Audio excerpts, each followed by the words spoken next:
je vais en faire un lien. Tu parlais de Poutine tantôt, de la guerre Ukraine-Russie. C'est quoi ton regard là-dessus présentement?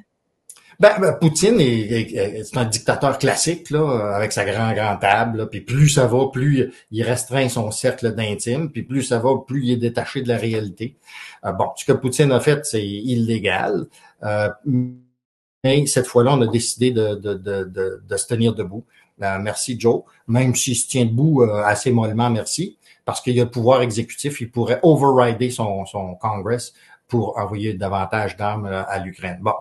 L'avantage que j'ai, c'est que j'ai un paquet de chums. J'écris sur medium.com, qui est le plus gros médium électronique là, de la Terre. Là. Chaque mois, c'est 10 millions de personnes différentes qui visitent.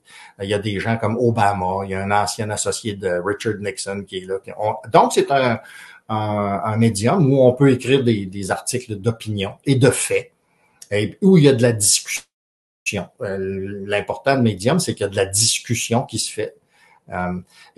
Sur Medium, j'ai des chums qui ont déjà travaillé dans les renseignements.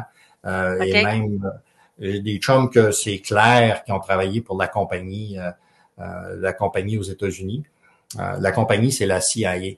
Ouais. Alors, c'est clair qu'ils ont déjà travaillé pour la compagnie. Et j'ai une vision qui est différente, qui est beaucoup plus pratique sur le terrain. Plus, comme mon outil de marteau, c'est l'histoire, j'ai relu et relu et relu tout ce qu'il y avait. J'ai 6000 livres dans ma bibliothèque, José. Okay. Il entraîne partout des livres. Regarde, en arrière de moi, il y en a par terre, il y en a. J'ai des livres partout. Bon, et ça ne veut pas dire que je les ai tous assimilés, là, mais j'en ai pas mal lu. Et puis, mais comment tu vois ça? Ça va-tu finir par terminer? Comment tu vois ça? Oh oui. Ils ont demandé à Hemingway comment est-ce que c'est qu'on fait faillite. Il dit tranquillement, puis graduellement au début, puis tout d'un coup à la fin. Ça va être la même chose. Hier, justement, j'ai un podcast avec les vétérans où j'enseigne la Première Guerre. Et ça fait 3 ans, puis on arrive à la fin de la Première Guerre. Là. On est arrivé hier à l'armistice. Wow! Une demi-heure par semaine pendant 3 ans. Il y en a eu du détail. Wow! Et je leur expliquais qu'à un moment donné, c'est comme un presto, la pression monte, ça va péter. Non, ça pète pas. La pression continue à monter, ça va péter. La pression continue à monter. Hop, la pression continue à monter, ça va péter. Puis à un moment donné, boum, ça pète. Puis là, ça déboule tout d'un coup. Ceux qui sont assez vieux peuvent se rappeler en 1989, quand le rideau de fer a tombé, ça a tombé tout d'un coup. Ça faisait quelques années là, que ça brassait pas mal. Ça a été la même chose. Et c'est ça qui va s'arriver avec Poutine. Il y en a peut-être un qui va y mettre une balle dans la tête. Ce qui ne réglera rien. Il faut que tu en payes, il faut que tu enlèves ce tsarisme-là. Je veux savoir, à partir, admettons là qu'il perd de la guerre, admettons qu'il meurt, la suite, là, c'est le chaos? C'est quoi? Ouais. Ça va être le chaos pendant un bout de temps. Par contre, on va être libéré si l'Empire russe se désagrège, se désintègre. On va être libéré de quelque chose qui nous a opprimés depuis 150 ans, certains. Je veux dire, la Première Guerre est quasiment certainement directement causée par la Russie. La Deuxième Guerre a été directement causée par la Russie. La Troisième Guerre, qui est en train de commencer, c'est causée par la Russie. Alors, plus vite on va se débarrasser de cet empire-là et de cette mentalité-là que les Russes ont.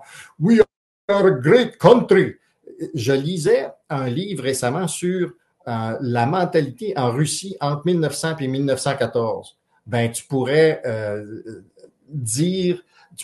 citer les gens, les Russes d'aujourd'hui. Ils disent encore la même affaire qu'ils disaient en 1900. We are a great country. We must get respect. Puis, alors, c'est des fauteurs de marde.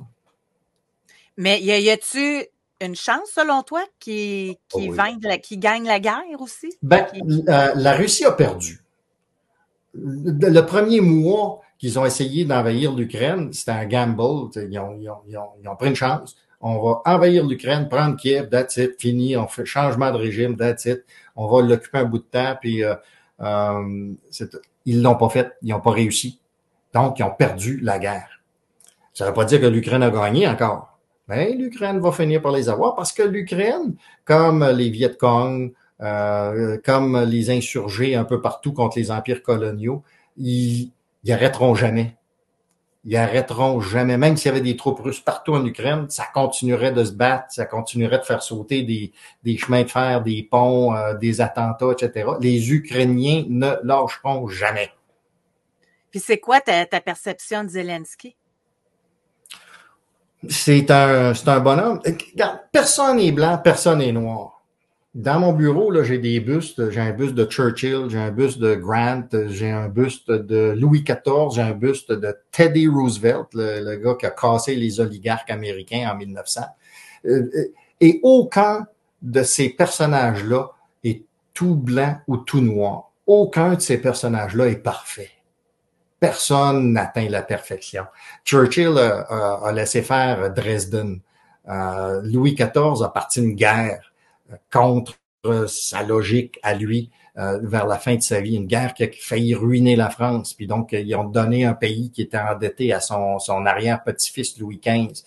Ils ont tous fait des erreurs comme ça. Bon, Zelensky, il est pas mieux que les autres, mais c'est l'homme de l'heure. Puis c'est un gars qui s'est tenu debout. C'est un gars qui, lorsqu'il le fallait, s'est tenu debout. Quand Joe Biden il l'a appelé, puis il a dit « Bon, ben tu veux-tu un transport pour sortir de là? » Je veux pas un transport, je veux des armes. Puis il était encerclé, là. Il était encerclé dans Kiev. Il y avait des Russes quasiment tout le tour. Je pense que c'est le premier ou deuxième jour. Il y avait des parachutistes à l'aéroport, etc.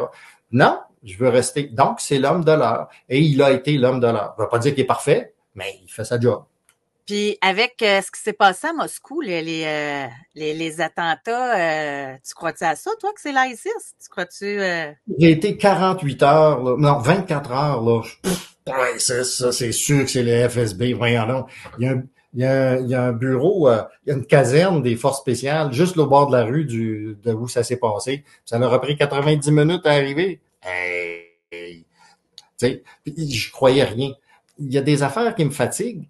L'avertissement des Américains 3 semaines avant, oui? que le FSB ait convaincu les Américains de lancer un avertissement 3 semaines avant, qu'ils ont fait alors que c'est des bouffons, les forces spéciales russes, c'est des bouffons. À un moment donné, ils ont assassiné un ennemi de Poutine, puis ils voulaient faire croire qu'il y avait qui complotaient contre Poutine. Fait qu'ils les ordres étaient de laisser des cartes SIM. Tu sais, des petites cartes SIM là, qu'on met dans nos téléphones. À la place, ils ont acheté des jeux vidéo, des Sims, puis ils ont laissé ça là. Tu sais, c'est des bouffons, c'est incompétent.